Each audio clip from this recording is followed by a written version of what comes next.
Play is the Thing with your host, Judy Sleed. Today's guest, Dawn Watson, feature editor with the Press News Group.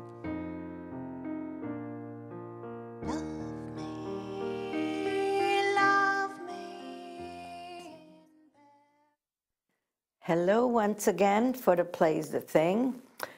And as Walter announced me, my name is Judy Sleed. I have a beautiful young lady with me, Dawn. Oh, thank you, Judy.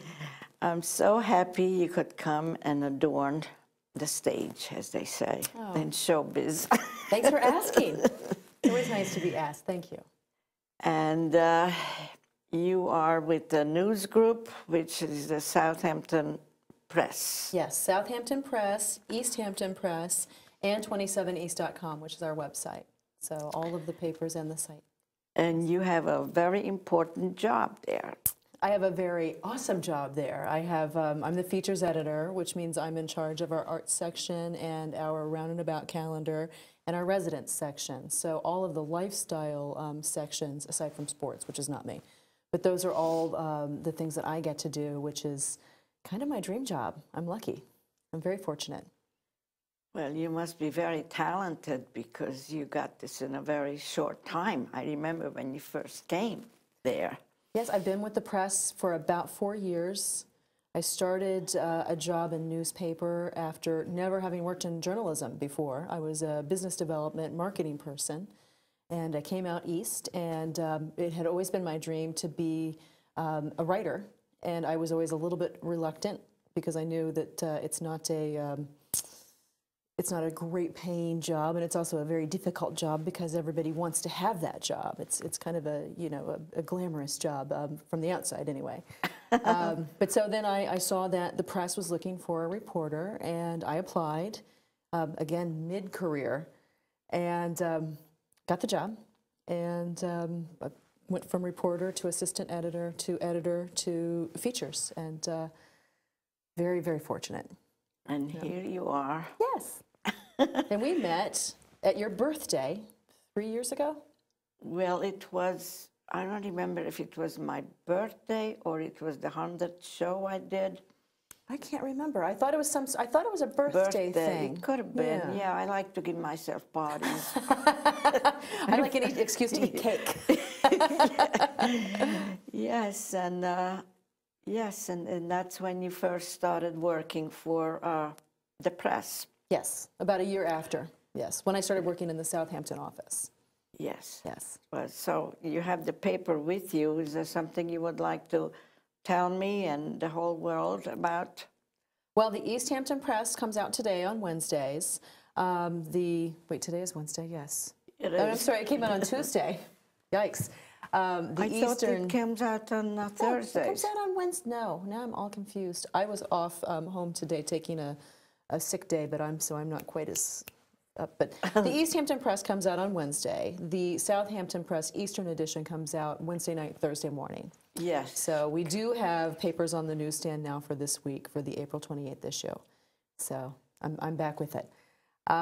This week in arts, we have a really fun story written by Michelle Trowering, who is a features writer who works with me, about some of the nightlife options for people who are no longer in their 20s. Oh. Which is nice. And everyone makes this big to-do about Hampton's nightlife, and all the hot 20-somethings are here in the summertime. And, right. You know, the Capri, and the Pink Elephant, and all this kind of stuff. But you know what? Most of us who live here, almost all of us who live here, especially those who are year-round, are not 20-somethings. We are mature working adults, and we don't really hit the club scene and want to stand in line and have, you know, a guy letting us in the door. We just want to go and like maybe listen to some cool disco or some music from the 70s, and you know, get down and boogie. So that's what that piece is about. So, which I'm excited about. There are 230 Down, which is 230 Elms downstairs in Southampton, Tim Burke's place. They are now doing all these fun game things. They've got Wii bowling, they've got pool tables, there's some music. So he's working on that for a little bit of a more mature crowd. there's a place in West Hampton Beach called Boy One, which is a restaurant, and they're doing Boy Nights on Saturday nights, and that is definitely aimed for the 30 and older crowd. So, and they're doing a lot of fun disco stuff, and you know, it's in the article. Yeah. And you're going to have to hit the 30s, the 40s, 50s, and 60s. Yes, yes, and I'm in a couple of those. But yeah, I think it's a great thing because I know, I don't go out hanging out in bars. I do like to have a nice dinner, and I like to go to restaurants, but there aren't a lot of places to go out and just maybe dance a little, unless you're much younger and into a different kind of music scene than, say, I'm in. So I think it's nice to have that option so we can go out and maybe get our groove on a little bit too. Yeah. So where did you start your career? Where were you born? I was born in Indiana. I'm a Hoosier. And yeah, that's a nice name, Hoosier. Yeah, I'm proud of being a Midwesterner. I'm proud of the upbringing I had. I like kind of that industrious, hardworking thing that kind of goes with being from the Midwest that people assume. And for me, it's something that I take pretty seriously for my own job. But I'm also, so I grew up in Indiana. I went to school at Butler, which just went to the finals in the NCAA tournament. So I'm a proud Bulldog. Oh, yeah. Good. Yeah. So, and then you ventured east? You see, I ventured west first. I left Indiana when I was a young adult, let's say that. Let's not give away the age. Yeah. But I went to California first. I went to Los Angeles, and then I came back to Indiana, and then I moved out east. I lived in Hackensack, New Jersey for a year before I moved into the big city. And then I lived in Manhattan for about 8 years. Well, let me see. Can I ask you what you did in Los Angeles? Well, I went to Los Angeles because I decided, I had been a theater major at school before I switched to marketing. So my big dream was always to be an actor, which I just realized a little bit again, which you know, because you saw me in a performance for the first time in like 20-some years, which was fun. But I had gone to Los Angeles to act. I was there for a few months. And had some opportunities which were great, but I had left who at the time was the love of my life. Oh. And he had requested for me to come back to Indiana so we could get married. And I did come back to Indiana, but then I decided not to marry him, which is okay. Yeah. And then I moved to New York and started working. I was in business development and marketing, which is my whole career before I started with the press. So I made a very large transition. So you said you went to New Jersey first? Yes. And then to Manhattan. And then to Manhattan. Actually, when I was in New Jersey, I'm like the woman who had a billion jobs, which is really a billion jobs. I had my own consulting company, and I was hired by different department stores and specialty stores to evaluate their employees, their customer service stuff at stores. So I did that. Then I worked for a law firm, and then I've done a lot of things, which is actually great to be a journalist. It is, because it seems like you're very responsible. You're a self-starter. You could make a living any place you go, any place you choose. I'm just going to feel like, here's $20, thanks.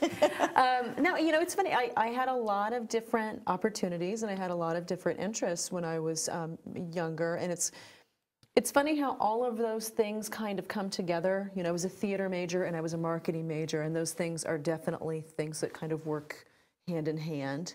Yes. Especially when you are selling, you do use a little bit of acting in that. We are all acting all the time. All the time, all the time. And then, it certainly comes into play here. It's useful when I'm out at an event, or if I'm doing a show like this, or on the radio, or that kind of thing. So there's a little bit of background there that is helpful, hopefully sometimes. Yeah, it is. Yeah, it is helpful. So you said this is your dream job. Yes. And well, when you first went there as a reporter, did you think you're going to end up doing what you're doing now? I had hoped. Yes.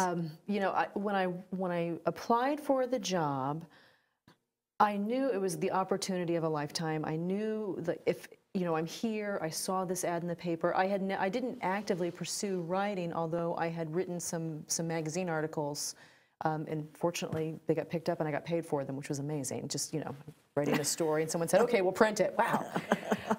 So I was in a position here where it wasn't so much about paying all the bills and taking care of myself and making sure, like I was in a little bit more of a comfortable position. So I saw the ad in the press for a reporter, and I thought, boy, it is now or never. Never. Yes. Yes. I am not 22 anymore, and this is what I want to do. And if I don't do it now, and if I don't take this opportunity to pursue my dream, I'm never going to do it.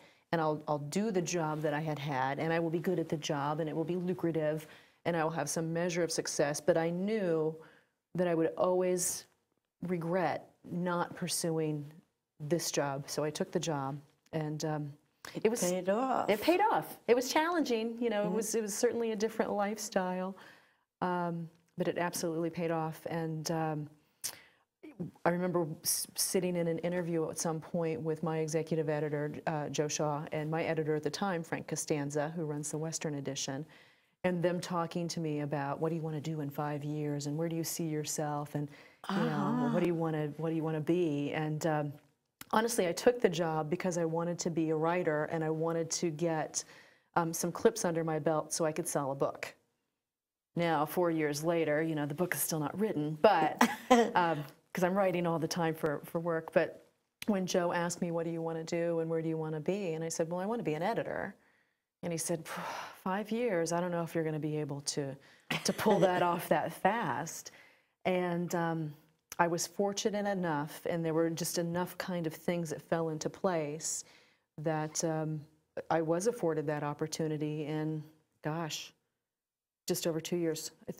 Before my 3rd year, I was named residence editor, had that job for a couple of years. Is that right? Yes. And it was also fortunate that Andrew stepped down. Well, I think that my predecessor, Andrew Botsford, who did an amazing job, but he had done it for many, many years, and he had an opportunity to pursue some other things that he wanted to do. And, you know, think about where I'm going to be at that same point in my career. And, you know, we don't want to say the number of years, but again, I don't want to give it away for him. But it's, even though it's a weekly, even though we live in this beautiful, blessed place, and I have the best job.